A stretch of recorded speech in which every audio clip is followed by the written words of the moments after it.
1970年代の日本で起こった衝撃の大事件、浅間山荘事件。人質を監禁し立てこもった犯人はまだ20代の若者たちだった。生中継の最高視聴率が約 90% というまさに日本中を騒がせたこの騒動。歴史に残る大事件を引き起こした若者たちの正体とは一体？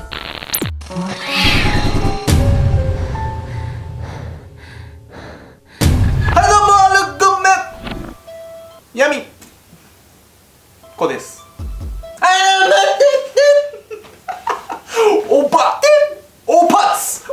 ツ俺は飛行機。今回ご紹介する事件は昭和の日本を揺るがせた浅間山荘事件なんです。この事件はですね、約50年前大学生たちによって引き起こされたとんでもない事件なんです。昭和史に残る凶悪犯罪、浅間山荘事件。日本中の注目が集まるこの事件の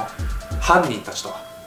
最高視聴率約 90%、 歴史的テロ事件。1972年2月19日、長野県軽井沢の山荘で事件は起こりました。企業の保養所だった浅間山荘に5人の男たちが散弾銃や爆弾を持ち込んで乱入。山荘の管理人の妻を人質に取り、突如立てこもりを開始したんです。これだけ聞くと刑事ドラマにありがちなただの立てこもり事件のように思えるんですが、実はこの浅間山荘事件、とんでもなく異常なテロ事件だったんです。まず注目すべきは、犯人が立てこもった日数。警察の説得も皆なく、彼らの立てこもりは延々と続き、事件終結までにかかった時間はなんと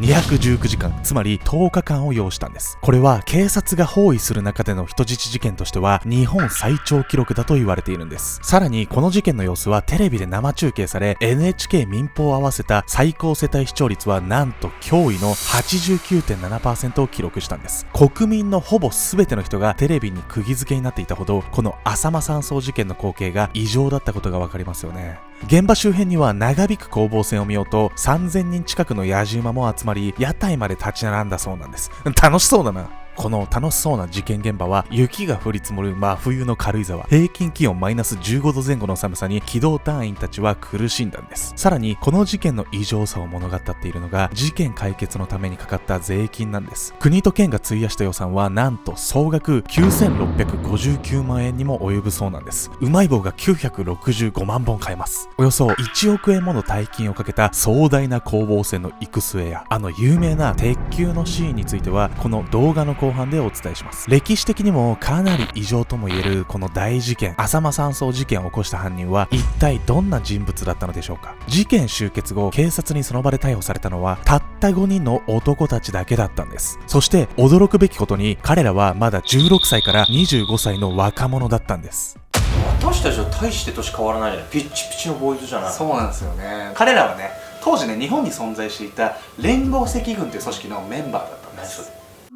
日本のテロ組織連合赤軍。1960年代から70年代頃の日本では大学生たちを中心に学生運動が活発だったんです。学生運動の始まりは学生たちが組織を作り、大学に対する不満に問題提起するという抗議活動だったんです。例えば大学当局による学費の値上げに反対するために、学生たちがビラや看板を作ったり演説したりすることで大学をよりいいものにしようと訴えるんです。しかしこの学生運動、ただの抗議活動では終わらなかったんです。次第にベトナム戦争反対など日本政府やアメリカ政府に抗議する運動に変貌していったんです。さらに学生運動は過激化が進み、運動を取り締まる警察との攻防が激化。ついにはヘルメット、銃、爆弾、火炎瓶などで学生が武装して警察と戦うような闘争になっていったんです。よかった、現代に生まれて。中でもある過激な活動グループでは、警察署や羽田空港の滑走路、大使館に火炎瓶を投げ込んだり、国内の米軍基地にダイナマイトや時限爆弾を持ち込んで侵入したりと、凶悪な犯罪行為を次々と引き起こしていったんです。いや、どこで手に入れたんだよそれ。そしてこのように発展した過激派グループ2つが統合した集団が今回の浅間山荘事件を起こした連合赤軍だったんです。そんな連合赤軍のメンバーのうち、今回ご紹介する浅間山荘事件に関与し警察との攻防戦を繰り広げたのは、坂口博、坂東邦夫、吉野正邦、加藤道則、その弟 M のたった5人の男たちだったんです。加藤兄弟はまだ10代だったんですが、その他の3人のメンバーはもともとは大学生であり、坂口は東京水産大学、吉野は横浜国立大学、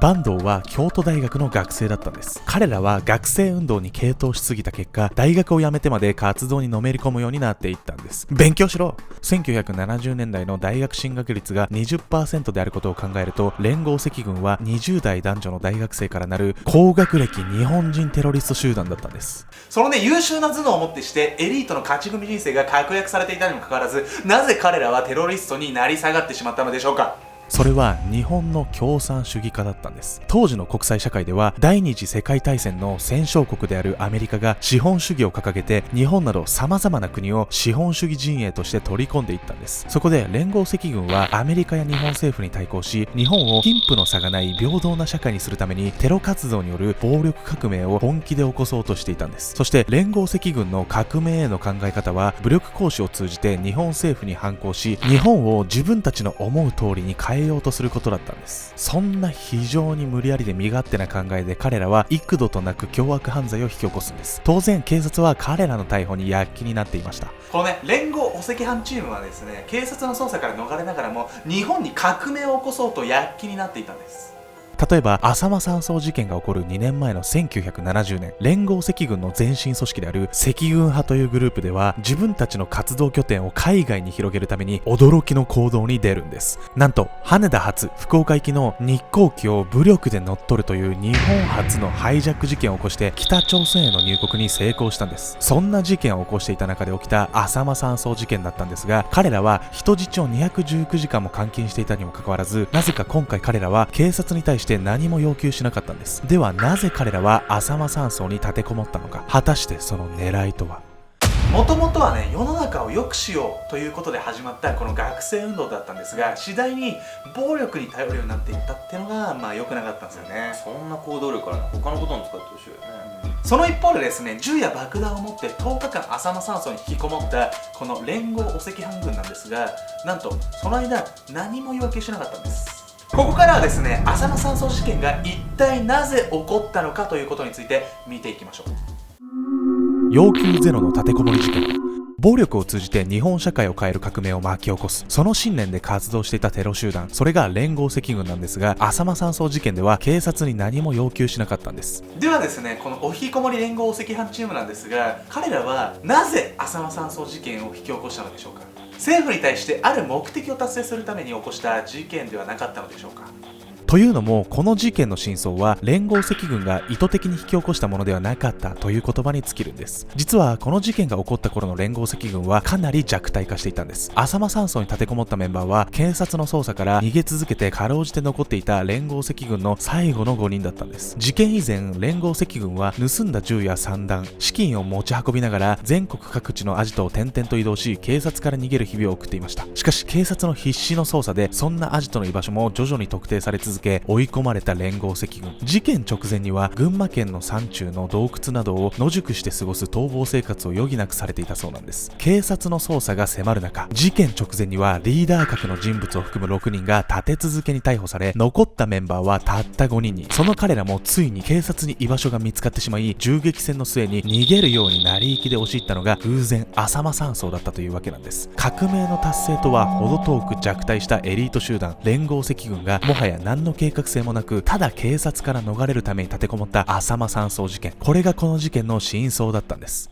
そしてこの後ですね、日本中が注目するこの事件はある衝撃的な結末を迎えるんです。1972年2月19日午後3時頃、連合赤軍は浅間山荘に人質を取って立てこもりを開始。警察は幾度となく説得を試みるんですが、その甲斐なく膠着状態が続きます。さらに10日後の2月28日、事件が大きく動き始めます。警察側は警備部隊1635人、特型警備車両9両、高圧放水車4両、10トンクレーン車1両が現場に集結。午前9時50分、警察からの最後通告がスピーカーから発せられました。山荘の犯人に告げる。君たちに反省の機会を与えようとしたが、君たちは何ら反省を示さない。最後の決断の機を失って一生後悔することのないよう考えなさい。今こそ君らの将来を決する時だ。この最後通告の後、山荘に向かって一斉に催涙ガス弾が撃ち込まれたんです。同時に銃めがけて高圧放水が開始され、連合赤軍は狂ったように銃を撃ち始めたといいます。そして午前10時25分、現場にアメリカ製の巨大なクレーン車が運び込まれるんです。するとそのクレーンのアームに吊るされた 1.7 トンの巨大な鉄球が山荘の壁を突き破って破壊。その隙間を狙って催涙ガス弾が撃ち込まれ、一斉放水が続いたんです。午前11時17分、決死隊がついに山荘内に突入を開始。その後銃撃戦をも交えた激しい攻防戦が繰り広げられたんです。事件の様子を生中継で伝えたテレビの映像には、負傷した警察官が担架で運ばれる姿など、その壮絶な様子が伝えられたんです。そしてついに28日午後6時15分、警察は人質を無事救出。連合赤軍の残党5人も全員逮捕され、約219時間にも及ぶ浅間山荘事件はやっと終結したんです。長えな。この事件でテレビカメラマンを含む27人が負傷し、警察官2人と犯人を説得しようと山荘に近づいた民間1人の計3人が犠牲になったんです。これでですね、この一連のね連合赤軍の騒動は終結したかに思えたんです。赤飯って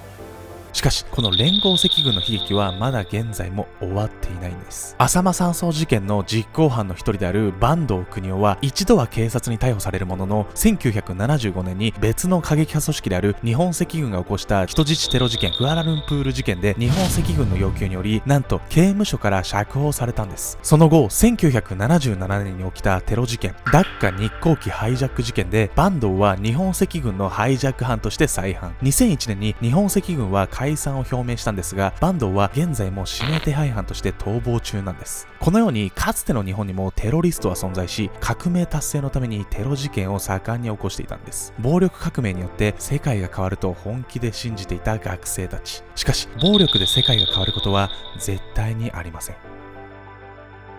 チャンネル登録と高評価よろしくね。